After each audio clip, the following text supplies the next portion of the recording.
3 minggu yang lalu saya dipanggil mantan Panglima TNI, yaitu Bapak Jenderal Purnawirawan Gatot Nurmantio. Saya dirangkul sama beliau, Ustadz, saya sering melihat ceramah-ceramah Ustadz di YouTube. Ini Pak Jenderal Gatot Nurmantio. Akhirnya otomatis saya tidak boleh menyampaikan apa yang beliau sampaikan, ya kan, tentang kondisi Indonesia kekinian. Jadi itu cukup saya masukkan di anuan saya saja, tidak boleh disampaikan. Karena apa? Saya begitu selesai di briefing oleh Pak Gatot Nurmantio Purnawirawan ini, pulang nyampe ke rumah saya merenung dan saya meneteskan air mata. Kenapa? Saya mohon pada Allah, ya Allah, bagaimana nanti nasib anak cucuku, ya Allah. Ini ngeri, Pak, sangat mengerikan. Oleh karena itu beliau minta kepada saya, Ustaz, sampaikan di tengah-tengah umat Islam bersatu, wajib bersatu, selamatkan NKRI. Bahkan akhirnya beberapa utusan dari Mabes Angkatan Darat datang ke pondok-pondok pesantren, termasuk pondok pesantrennya Ustaz Muhammad Zulkifli Ali yang Payakumbuh, yang Ustaz akhir zaman, termasuk di pondok pesantren saya. Datang utusan dari Mabes Angkatan Darat, Ustaz, kami yang aktif itu 500.000 seluruh Indonesia, itu TNI yang aktif. Nah mereka 10 juta. Itu bukan buruh, Ustaz, itu tentara merah. Nah, itu. Oleh karena itu umat Islam diharapkan selamatkan negara kesatuan Republik Indonesia ini.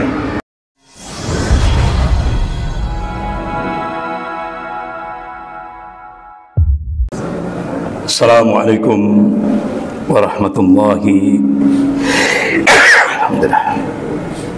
Assalamualaikum warahmatullahi wabarakatuh.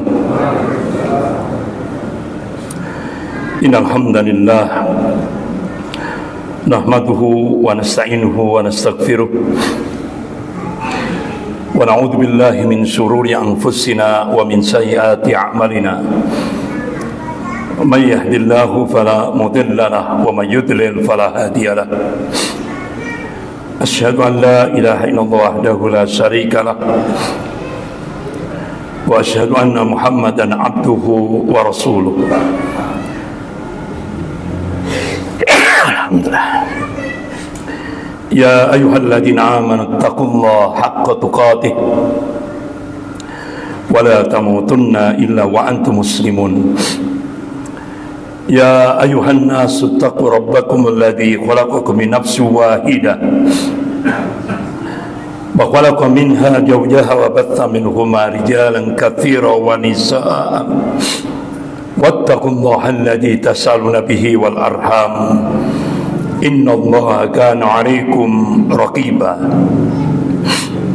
Ya ayyuhalladzina amanu taqullaha wa qulu alhamdulillah wa qulu qawlan sadida yuslih lakum a'malakum wa yaghfir lakum dhunubakum wa may yuti'illaha wa rasulahu faqad faza fawzan 'azima. Amma ba'd, fa inna asdaqal hadits kitabullah wa khairul hadi hadi Muhammadin sallallahu alaihi wasallam wa syarrul umur muhdatsatuha wa kullu muhdatsatin bid'ah wa kullu bid'atin dhalalah wa kullu dhalalatin finnar. Yang dimuliakan Allah, Bapak-bapak pengurus DKM Masjid Istiqomah beserta jajarannya, yang dimuliakan Allah, para ulama, para asatid, para tokoh, para sesepuh, jamaah, bapak-bapak, ibu-ibu Masjid Istiqomah yang dimuliakan Allah. Izinkan malam hari ini saya menyampaikan tentang masalah ummah, problematika umat kontemporer atau kekinian. Saya mengambil tema yaitu selamatkan negara kesatuan Republik Indonesia ini. Karena saham terbesar sampai Indonesia merdeka ini adalah umat Islam. Itu sejarah yang tidak bisa dihapus. Jadi sejak saham terbesar sampai Indonesia merdeka adalah umat Islam. Oleh karena itu, saat Indonesia dalam kondisi danger, umat Islam wajib menyelamatkan, terlebih negara kesatuan Republik Indonesia ini. Bapak-bapak, ibu-ibu yang dimuliakan Allah, beberapa waktu yang lalu, kenapa saya mengambil tema ini menjadi satu yang urgent? Beberapa waktu yang lalu saya diundang di Jakarta. Ketika saya masuk ruangan itu, Masya Allah, banyak ulama-ulama nasional yang hadir. Kemudian di samping saya ada guru besar tata negara, yaitu Prof. Refli Harun. Ada juga Profesor Dr. Ihsanuddin Nursi, pakar ekonomi dan politik dari Universitas Indonesia. Begitu juga ada Profesor Eki Sujana dan beberapa guru besar dari UI Watch, dari Universitas Indonesia Watch. Beberapa guru besar itu juga hadir, pakar-pakar di bidangnya masing-masing hadir semua. Di depan saya ada Jenderal Purnawirawan Tiasno Sudarto, mantan Kasat. Kemudian sebelahnya ada Jenderal Purnawirawan Sunarko, mantan Danjen Kopassus. Sebelahnya lagi adalah Jenderal Purnawirawan Soeharto, yaitu mantan Komandan Marinir. Dan beberapa jenderal purnawirawan yang saya belum kenal namanya. Nah, pada saat itu benar-benar masing-masing memberi paparan bagaimana kondisi Indonesia kekinian. Jadi benar-benar saya mengambil satu kesimpulan, benar-benar ketika Indonesia berubah kiblat ke Cina sejak 2014, benar-benar implikasinya I Polisosbud Hankam. Akhirnya bapak-bapak, ibu-ibu yang dimuliakan Allah, tiba giliran saya mendapatkan kesempatan masing-masing 5 menit. Saya waktu itu menyampaikan satu poin saja, yaitu surah Al-Fat ayat 23. Itu yang saya bacakan di depan tokoh-tokoh nasional dan jenderal-jenderal purnawirawan Angkatan Darat dan yang lain itu. Allah berfirman, a'udzubillahi minasyaitonir rajim, sunnatullahi allati qad khalat min qabl wa lan tajida sunnahi tabdila. Jadi sunnatullah itu kata Allah sudah berlaku sejak dulu, dan kalian tidak akan pernah menemukan perubahan akan sunnatullah. Artinya Allah yang menciptakan alam jagat raya ini, Allah yang menguasai rotasi alam jagat raya ini, Allah yang meninggikan langit tanpa tiang ini mengabarkan bahwa sejarah akan berulang. Yang membedakan adalah warna dan kualitasnya. Jadi kenapa Indonesia kondisi sekarang seperti ini? Itu saya mencoba menukil satu ayat itu, dan saya sampaikan ini sejarah berulang.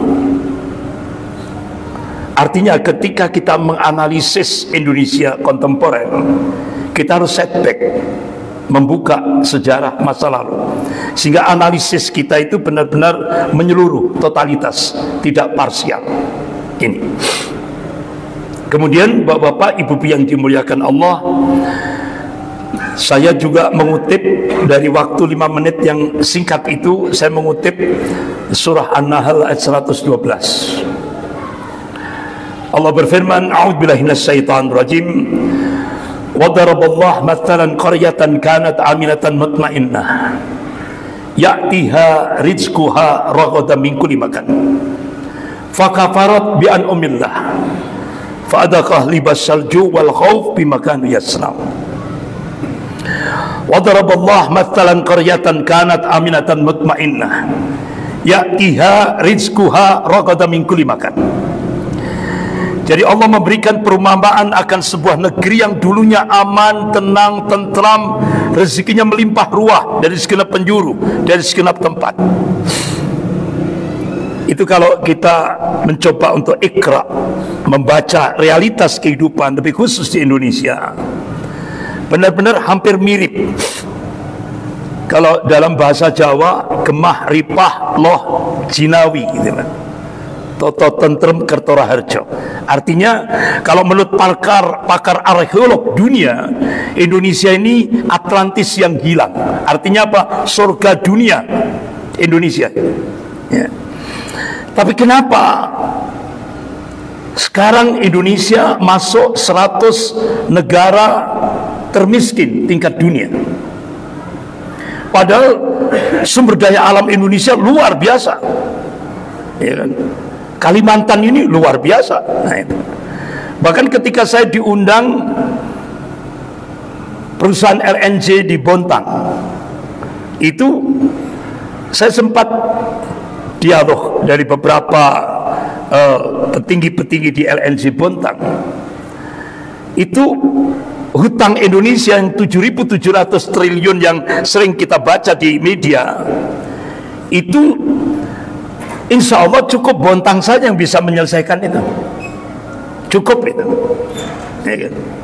Bahkan mantan ketua KPK Pak Abraham Samad, setelah menutup hutang Indonesia, ini baru Bontang saja, itu kalau itu dimanage oleh Indonesia, itu 220 juta penduduk Indonesia, itu per orang itu bisa mendapatkan subsidi dari Bontang saja itu 20 juta per bulan, 20 juta rupiah per bulan.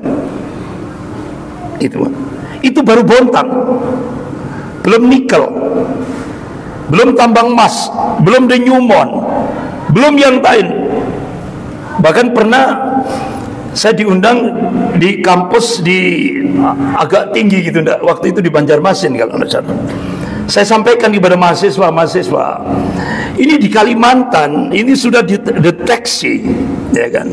Tidak hanya batu bara, terus apa lagi itu, gas dan semuanya. Ternyata ada sumber daya alam yang lebih mahal itu, apa? Uranium. Itu sudah terdeteksi di Kalimantan ini, tapi kan belum pernah dieksplorasi. Nah, ini kaya Pak, kaya Indonesia ini. Ya. Jadi kesimpulannya, di Indonesia ini lebih banyak pengkhianat bangsanya daripada penyelamat bangsa. Ya. Coba kita lihat Bapak-bapak, Ibu-ibu yang dimuliakan Allah, 5,7 juta ton biji nikel penyelundupan, semuanya tidak ada yang tahu. Ya kalau 1 kilo 2 kilo saya kira masih bisa tidak tahu semuanya.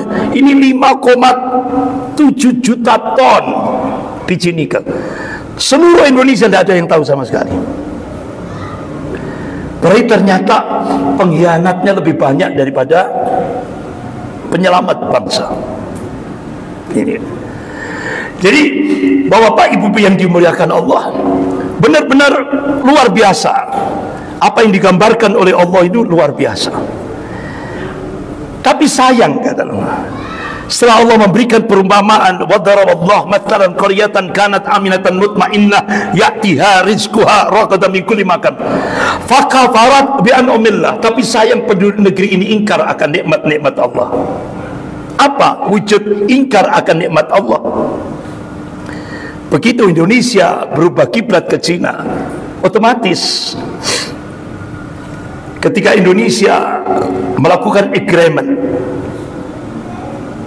bantuan hutang tahap pertama dari Cina 647 triliun, otomatis Cina tidak ada istilah freelance, makan siang gratis, tidak ada istilah itu.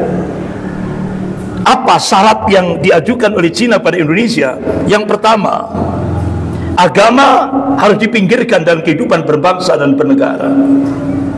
Ini Pak, yang diingatkan oleh Allah, ingkar akan nikmat-nikmat Allah. Padahal kita lihat dalam preambul pembukaan Undang-Undang Dasar 1945, atas berkat rahmat Allah Indonesia merdeka. Nah, ini kita ingkar, agama dipinggirkan. Bahkan Ketua Dewan Pembinaan Ideologi Pancasila Profesor Yudian Wahyudi menegaskan tahun 2016, agama musuh terbesar Pancasila. Kalau dulu musuh terbesar Pancasila adalah TKI, ya kan? Nah, ini sekarang berubah ketika Indonesia berubah kiblat ke Cina. Ini implikasinya Ipolosatbutanka. Akhirnya Wakil Perdana Menteri Cina Liu Yangdong hari Rabu 27 Mei 2015 pidato di Auditorium FISIP Universitas Indonesia. Syarat kedua, Indonesia mendapatkan bantuan hutang dari Cina 647 triliun. Syarat yang kedua, 10 juta rakyat Cina daratan wajib masuk ke Indonesia. Target 2020 sudah selesai, sudah masuk. Di Kalimantan banyak loh Pak, di hutan-hutan Kalimantan banyak loh, ya, sudah ya. 10 juta rakyat Cina daratan. Dulu Palestina itu Yahudi ngungsi ke Palestina karena mendapatkan kebijakan dari Inggris, karena Inggris menjajah Palestina, Yordan. Perjanjian Sykes-Picot tahun 1916. Akhirnya Inggris memberikan fasilitas kepada bangsa Yahudi. 100 orang masuk pertama kali di Palestina. Nah, saya tanya, tolong dijawab dengan jujur. Sekarang Yahudi jadi tuan rumah atau jadi tamu? Tolong dijawab dengan jujur. Dulu bangsa Yahudi masuk ke Palestina itu 100 orang awal, dan itu disebut pengungsi. Nah, saya tanya, tolong dijawab dengan jujur. Sekarang yang jadi tuan rumah umat Islam Palestina atau Israel? Yahudi, bangsa Yahudi. Bangsa Yahudi. Nah, sekarang di Indonesia 10 juta bukan 100 orang, 10 juta. Tahap kedua bulan April 2022, tahap kedua. Nah, ini. Nah, sudah diumumkan resmi. Bahkan pemerintah menyiapkan 19 bandara udara dan laut untuk menyambut warga negara Cina daratan. Coba Bapak bisa cek itu di hutan-hutan Kalimantan, banyak itu Pak. Ya kan, banyak itu. Nah, itu. Bahkan saya selesai diundang dari Pertamina Balikpapan, saya pulang waktu itu langsung ke Bandara Soekarno Hatta.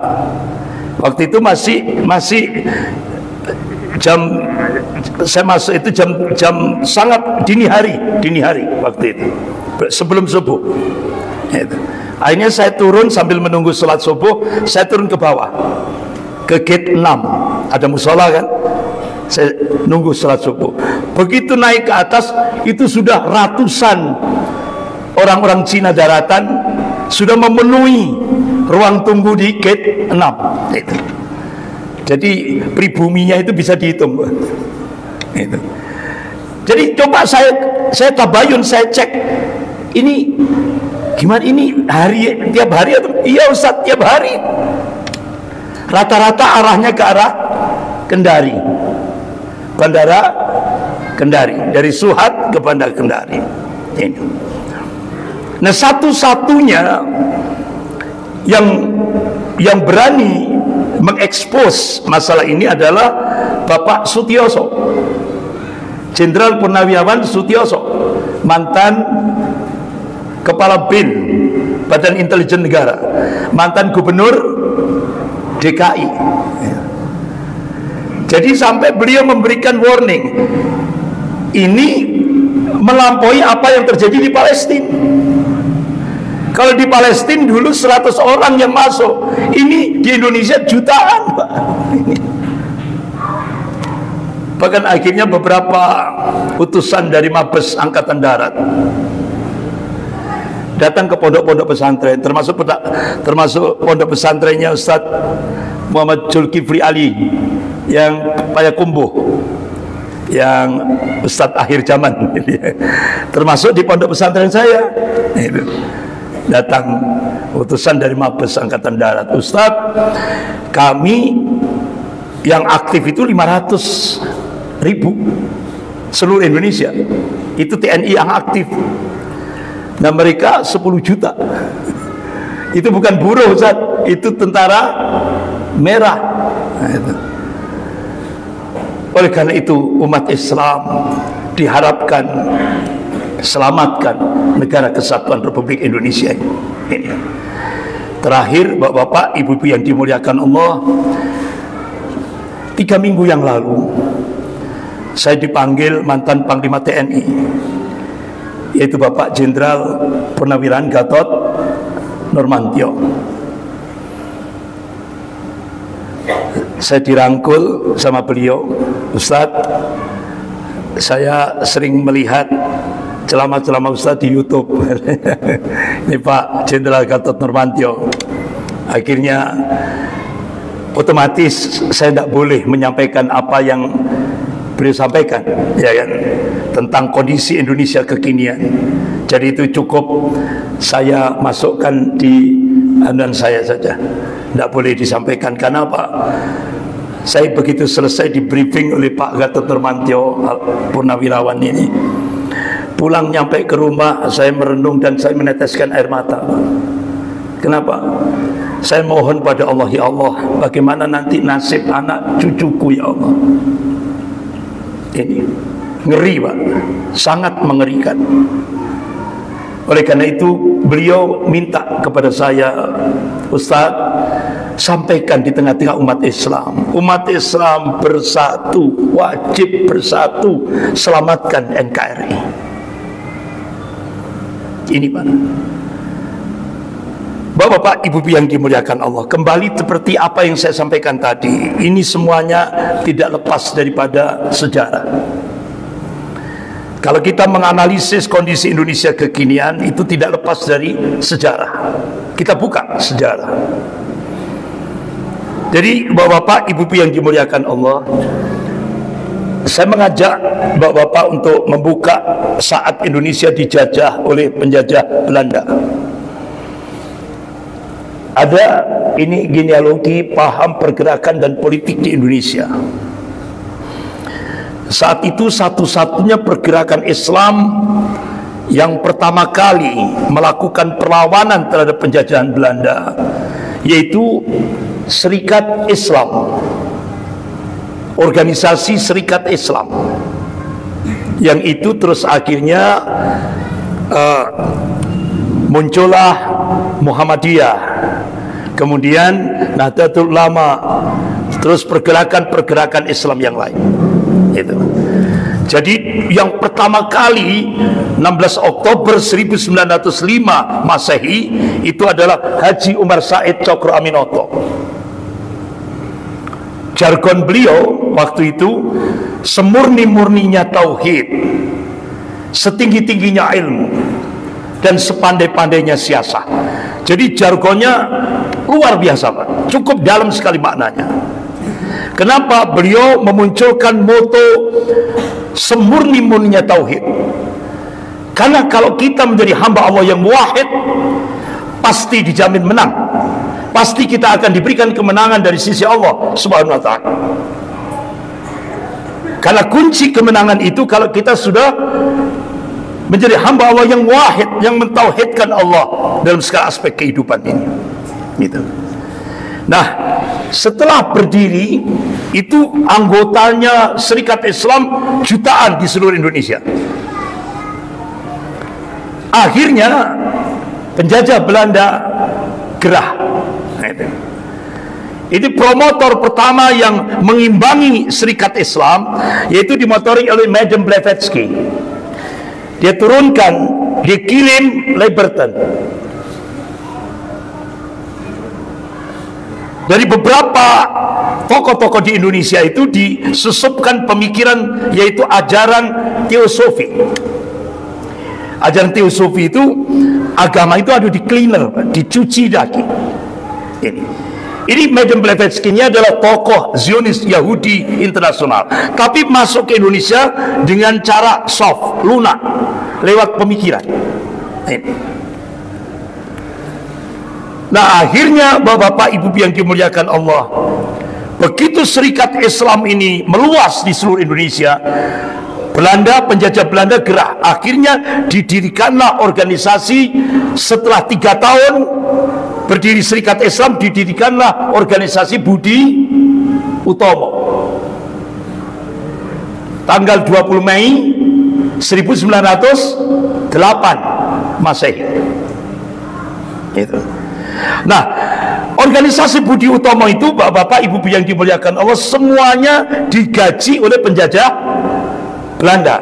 Itu yang disebut dengan Amtenar. Jadi pengurusnya itu semua digaji oleh penjajah Belanda. Itu organisasi Budi Utomo. Nah, Bapak-bapak, Ibu-ibu yang dimuliakan Allah,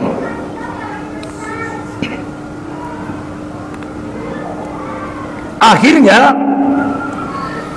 lewat organisasi Budi Utomo ini dilakukan gerakan nativisasi,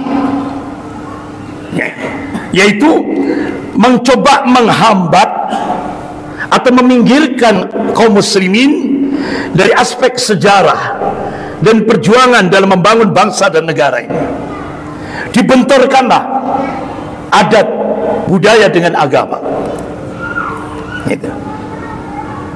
Sehingga puncaknya, Bapak Ibu yang dimuliakan Allah, muncullah PNI, Partai Nasionalis Indonesia, yang dipimpin oleh Soekarno. Gitu. Jadi kalau kita telisik sejarahnya itu arahnya ke sini. Ini sejarah. Kemudian tidak cukup, penjajah Belanda tidak cukup untuk menghimpit pergerakan Serikat Islam itu yang dimotori oleh Haji Umar Said Cokro Aminoto, Haji Saman Hudi, Kiai Haji Agus Salim, Allahumma yarham. Akhirnya muncullah tokoh Zionis Yahudi internasional Karl Marx. Penjajah Belanda memunculkan Snevit dengan organisasinya ISDV pada masa penjajahan Belanda. Nah, akhirnya digerakkan pertentangan kelas sosial yang waktu itu dimotori muncullah Mungso, mendirikan, memproklamasikan Republik Uni Soviet Madiun tahun 1948, sehingga akhirnya ratusan ulama dan keluarganya, ribuan santri dibantai dengan cara-cara biadab. 156 orang TNI dibunuh di kawasan Gorang Gareng Madiun. Begitu juga pondok pesantren Gontor. Begitu juga kaum muslimin yang ada di Takran, Magetan. Ngeri Pak, ngeri sekali. Bahkan rata-rata banyak para ulama itu dibuang di lubang sumur di kawasan Magetan. Lubang-lubang sumur tua itu. Bapak-bapak, ibu-ibu yang dimuliakan Allah, sehingga puncaknya dimotori oleh DN Aidit. Jadi dulu namanya DN Aidit itu Ahmad Aidit. Kemudian ketika dia memproklamasikan PKI, Partai Komunis Indonesia, dirubah jadi DN Aidit. Jadi dulu Ahmad Aidit dijadikan Dipa Nusantara Aidit. Akhirnya ditanya sama ayahnya, kenapa kamu merubah nama dari Ahmad Aidit menjadi Dipa Nusantara Aidit? Jawaban DN Aidit, revolusi mental. Jadi revolusi mental itu adalah gagasan DN Aidit. Kira-kira sejarah berulang nggak? Berulang. Jadi bapak-bapak, ibu yang dimuliakan Allah, sehingga akhirnya kita lihat tahun 1950 komunisme yang dipimpin oleh DN Aidit, PNI yang dipimpin oleh Soekarno, ternyata ada kesamaan. Sehingga akhirnya Soekarno memunculkan ideologi baru, Nasakom, nasionalis agama komunis. Sehingga Soekarno pidato, Nasakom bersatu, hancurkan kepala batu. Siapa yang disebut kepala batu? Masyumi, ya kan? Yang waktu itu Kiai Haji Ahmad Dahlan, Allahummayarham, pendiri Perserikatan Muhammadiyah, Hadratul Syekh Hasyim Asy'ari, Allahummayarham, pendiri Nahdlatul Ulama, bersatu memunculkan Majelis Syura Muslimin Indonesia. Jadi satu-satunya partai politik setelah Serikat Islam, yaitu munculnya Masyumi. Sehingga waktu itu bapak-bapak, ibu yang dimuliakan Allah, Soekarno pidato, Nasakom bersatu, hancurkan kepala batu. Nasionalisnya yaitu PNI, agamanya waktu itu Partai NU, ya kan? Kemudian komunisnya itu PKI. Sehingga waktu itu PNI, Partai NU, PKI bersatu melawan Masyumi. Sehingga akhirnya tokoh-tokoh ulama Masyumi menolak ideologi Nasakom. Apa yang terjadi? Begitu ulama-ulama Masyumi menolak ideologi Nasakom, langsung dijebloskan ke penjara. Mulai dari Buya Hamka, dijebloskan ke penjara tanpa prosedur hukum, 2 tahun 4 bulan penjara. Buya Hamka waktu itu tidak hanya dijebloskan ke penjara, hartanya disita oleh negara. Beliau disiksa di dalam penjara karena menolak ideologi Nasakom. Disiksa dengan strom, tegangan tinggi. Tidak hanya itu, Buya Hamka tidak diberi minum, sehingga akhirnya Buya Hamka minum air kencingnya sendiri untuk mempertahankan hidup. Itu yang dialami oleh Buya Hamka, Allahummayarham, selama 2 tahun 4 bulan itu. Tapi Masya Allah, beliau ambil hikmah. Karena apa? Sebagaimana Rasulullah mengingatkan, qala Rasulullah sallallahu alaihi wasallam, wa in asabaqu syai'un fala taqul lahu anni fa'altu kana kadza wa kadza. Rasulullah mengingatkan, kalau musibah menimpa kamu, jangan sekali-kali kamu mengatakan kalimah lau, seandainya ya, gitu ya, saya melakukan begini, mungkin tidak akan terjadi begitu. Tidak boleh. Walakin qul qaddarullah wa ma syaa fa'ala. Tapi katakanlah ini ada takdir Allah, dan Allah melakukan sesuatu tergantung apa yang dikehendakinya. Fa innal lau taftahu amal syaitan, kata Rasulullah. Kata-kata seandainya itu bisa membuka pintu setan, sehingga akhirnya kita jauh dari pertolongan Allah. Akhirnya Buya Hamka mengambil ibrah, pelajaran. Ada hikmah di balik itu. Masya Allah.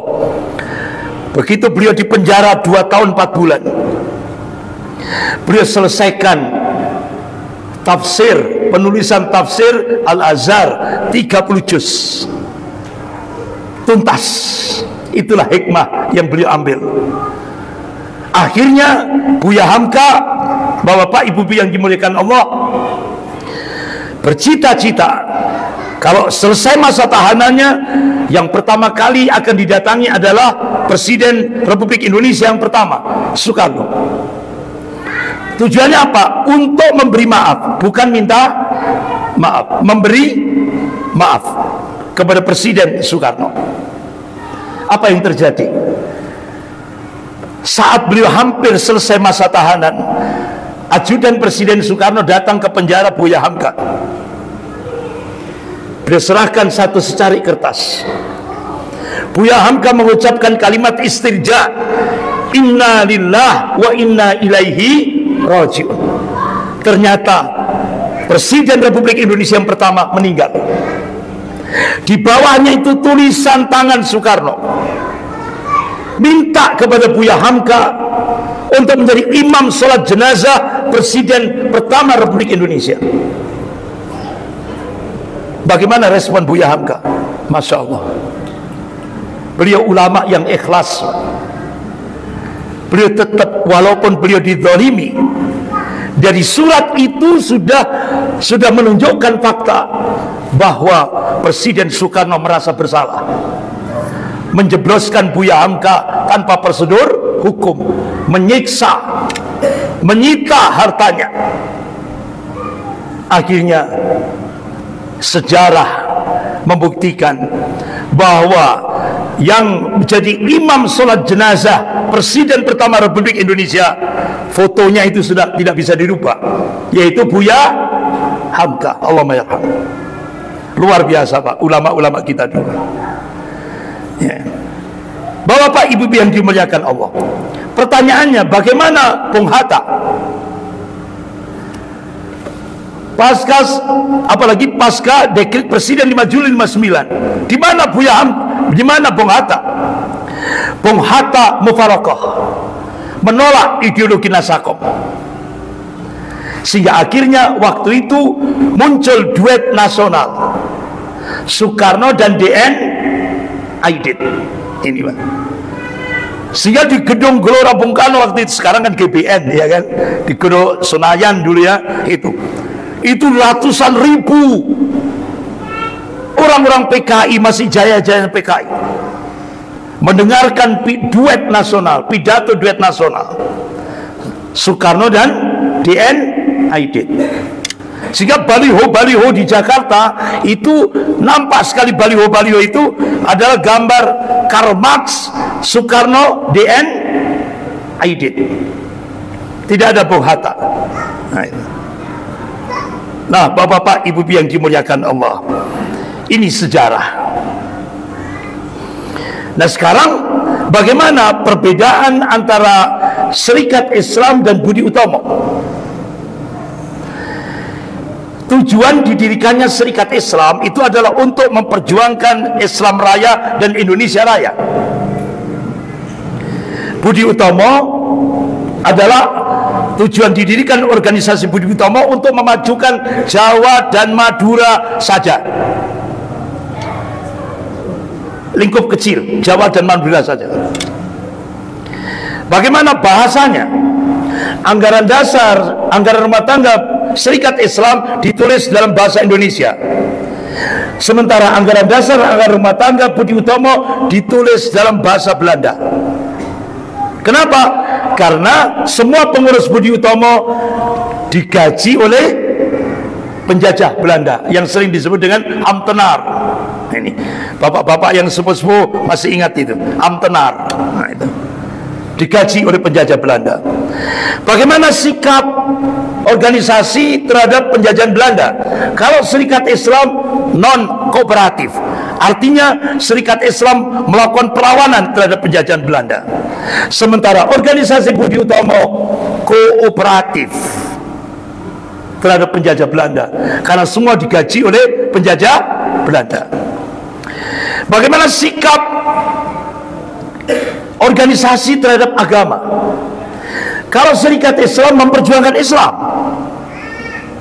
karena pergerakan Serikat Islam. Kalau Budi Utomo anti-Islam politik dan anti-Arab, itu Pak. Ini sejarah yang tidak bisa dihapus. Dan ini dibuktikan oleh Profesor Ahmad Mansur Suryanegara, guru besar ilmu sejarah. Nah, kita skores adzan Isya, ya Pak ya. Baru nanti saya lanjutkan sedikit, baru nanti sholat Isya berjamaah. Monggo silakan.